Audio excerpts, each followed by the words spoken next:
Hello mga beshi ko! Nabalitaan ko pala na meron ditong blood donation campaign.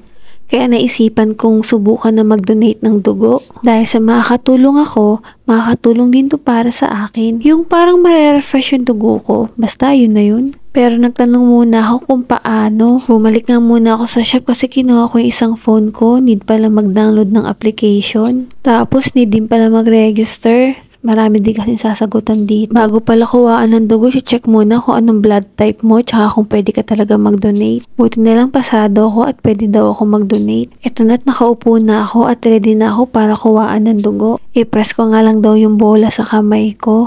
Hindi ko nga masyado tinitingnan yung dugo ko. Sa totoo lang, takot ako sa dugo. Pero sa dugo ko lang. Pag sa ibang dugo naman, pag titingnan ko, okay lang. Pero pag sa dugo ko, nahihilo ako. Ewan ko ba kung bakit ganon? Meron ba ditong katulad ko din? Kung meron, comment down below. Charot lang.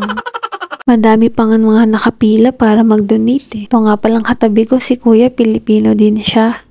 Buti nga't di ako nahihilo kasi nga diba first time ko mag-donate tapos isang bag pa yung kukunin sa akin. Ito na't natapos din ako at nakabalik na rin ako sa work ko. At meron pala silang binigay sa amin.